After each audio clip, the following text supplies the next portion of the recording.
संतन की कितनी बड़ी महिमा होती है। तो आग लगी आकाश में, झरझर गिरे अंगार, अगर न होते संत जन, जल जाता संसार। संत मिलन को जाइए, तज मोह माया अभिमान, ज्यों ज्यों पग आगे धरे, कोटिन यज्ञ समान। बिनु सतसंग न हरि कथा, तेहि विधि मोह न भाग। मोह गए बिनु राम पद, होय न दृढ़ अनुराग। संत समागम हरि कथा, तुलसी दुर्लभ दोय। सुत दारा और लक्ष्मी, ये तो घर घर हों। तीरथ गए से एक फल, संत मिले फल चार। सतगुरु मिले अनंत फल, कहाँ कबीर विचार। संत मिले तो सब मिला, नहीं तो मिला कछु नाही। सुत दारा और लक्ष्मी, यह तो घर घर माही। संतों की कितनी बड़ी महिमा है, इसका वर्णन जुबान से नहीं किया जा सकता है। इसके लिए तो वेद शास्त्र भी सकुचा जाते हैं कि संतों की कितनी महिमा है। क्योंकि इस धरती पर संत ही एक ऐसे हैं जो सत्य, न्याय, धर्म, नीति को प्रतिष्ठित रखते हैं, स्थापित रखते हैं। रामायण में भी लिखा है कि नैनन संत दरस नहीं देखा, लोचन मोर पंख कर लेखा। हरि अनंत हरि कथा अनंता, बिनु हरि कृपा मिले नहीं संता। बिनु सतसंग विवेक न होई, राम कृपा बिन सुलभ न सोई। पुण्य पुंजो बिनु मिलहि न संता, सतसंगत संसृति करे अंता। बड़े भाग्य पायबो सतसंगा, बिनहि प्रियास होय भव भंगा। संत दरस जिम पातक तरई, पुण्य पुंजो बिनु मिलहि न संता। सतसंगत संसृति करे अंता, पुण्य एक जग महु नहीं दूजा। मन क्रम बचन विप्र पद पूजा, बिनु सतसंग विवेक न होई। राम कृपा बिन सुलभ न सोई। बिनु सतसंग न हरि कथा, तेहि विधि मोह न भाग। मोह गए बिन राम पद, होय न दृढ़ अनुराग। संतों की कितनी बड़ी महिमा है, इसके विषय में वेद शास्त्र भी वर्णन करने में सकुचाते हैं। एक बार नारद जी अपने गुरु भगवान नारायण के पास पहुँचे, विष्णु जी के पास, और कहने लगे कि प्रभु ये बताइए कि संतों की महिमा कितनी बड़ी होती है। भगवान विष्णु ने विचार किया कि ये वाणी का तो विषय नहीं है, प्रत्यक्ष रूप से इसको दिखाया जाए तभी इसको विश्वास होगा। तो भगवान विष्णु ने स्वयं संत की महिमा का बखान ना करके बल्कि नारद जी से कहा, जाओ फलाने यादव जी के यहाँ, उनके यहाँ गाय ने एक बछड़े को जन्म दिया है, वही तुम्हें संत की महिमा बताएगा। नारद जी उस यादव जी के यहाँ गए और कहा कि भैया तुम्हारे यहाँ गाय ने क्या बछड़े को जन्म दिया है। यादव जी बड़े खुश हुए, बोले हाँ प्रभु आइए देखिए यही गाय का बच्चा है। और ये अभी 4-5 दिन का हुआ है। नारद जी ने उस बछड़े की तरफ देखा बड़े ध्यान से, और बछड़े ने नारद जी की तरफ बड़े ध्यान से गौर से देखा, और वो बछड़ा बड़ा ही खुश हुआ, पूंछ हिलाए, हाथ पैर चलाए, और अंदर ही अंदर मन ही मन मुस्कुराए, खुश हुए। और कुछ ही समय के बाद में वह बछड़ा शांत हुआ, गिर गया और मर गया। नारद जी ने जब ये घटना देखी तो नारद जी को बड़ा दुख हुआ। विचार करने लगे कि भगवान विष्णु भी कैसी मजाक करते हैं, देखो कहाँ हमको भेज दिया कि बछड़ा हमको संत की महिमा बताएगा, वो तो हमको देखते देखते मर गया। विष्णु जी के पास पहुँचे, भगवान नारायण के पास पहुँचे, और नारद जी बोले, आपने कहाँ हमको भेज दिया, वो तो बछड़ा मर गया। भगवान विष्णु बोले, कोई बात नहीं है, चिंता ना करो, बताएगा।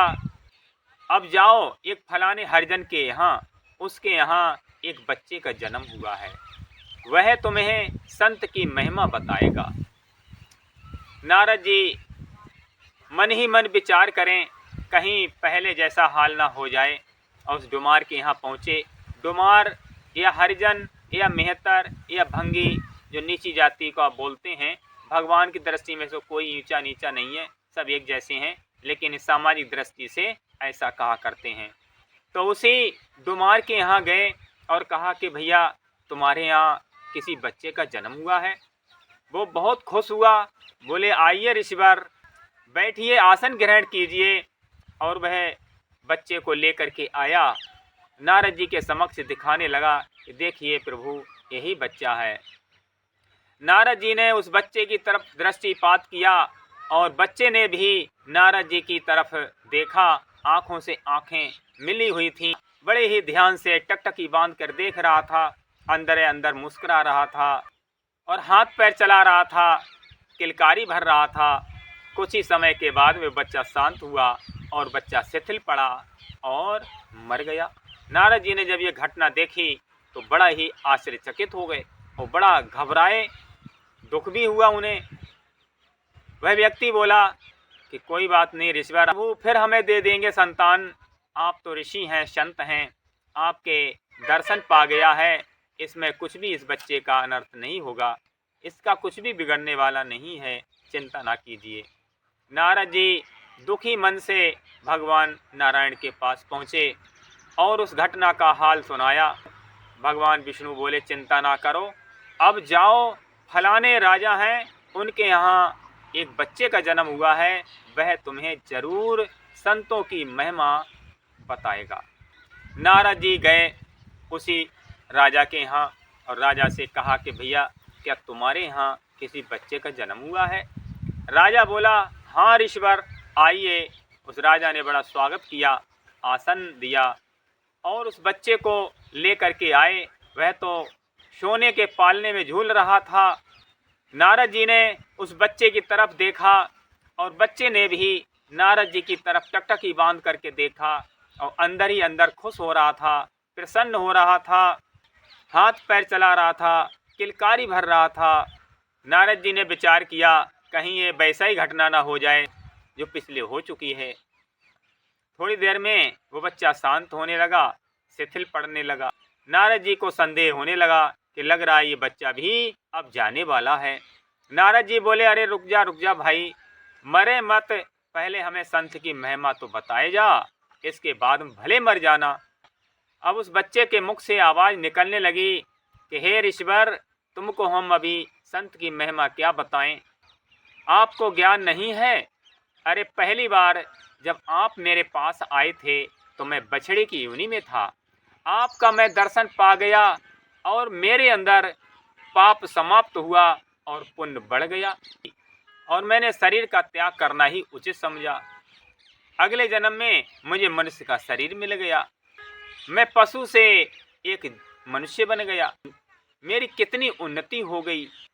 आपका दर्शन मैं फिर पा गया, और मेरा पाप समाप्त हो गया, पुण्य बढ़ गया, और मेरा शरीर छूट गया, और मैं देखिए तो राजा के यहाँ आ गया, राजकुमार बन गया।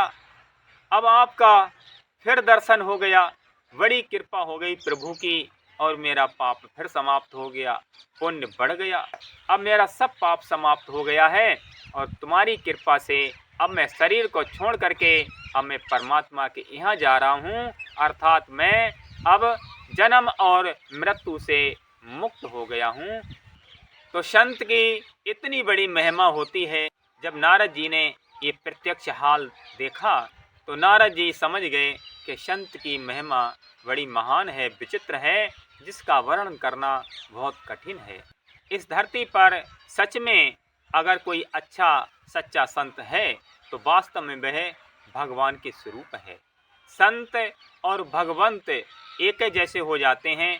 जो भी उस परमात्मा को पा जाता है भगवान की अनुभूति कर लेता है। रामायण में लिखते हैं कि जानत तुम्हें तुम्हें हो जाई, कि जो तुमको जान जाता है तो तुम्हारे जैसा ही हो जाता है। महान संत रैदास जी कहा करते थे कि जिसका मन उस परमात्मा में निरंतर लीन रहता है, जिसके अंदर काम, क्रोध, लोभ, मोह, अहंकार, डाह, नफरत ये सारे विकार शांत हो जाते हैं, तो उसके हृदय में परमात्मा ही निवास करता है। उसमें और परमात्मा में कोई अंतर नहीं रह जाता है, वह भगवान के जैसा ही हो जाता है। इसलिए इस धरती पर सच्चा संत को पाना बड़ा दुर्लभ है। जो भी सच्चे संत की शरण में पहुंच जाए तो उसका कल्याण निश्चित है। एक और छोटे से दृष्टांत के माध्यम से आप लोगों को संत की महिमा बता रहा हूँ। एक बहेलिया रहा, वह पूरे जीवन भर हत्याएं करता रहा, पक्षियों को मार मार करके बेचता था और खाया भी करता था। उसने अपने जीवन में अच्छे कार्य नहीं किए, कोई भी पुण्य का कार्य नहीं किया।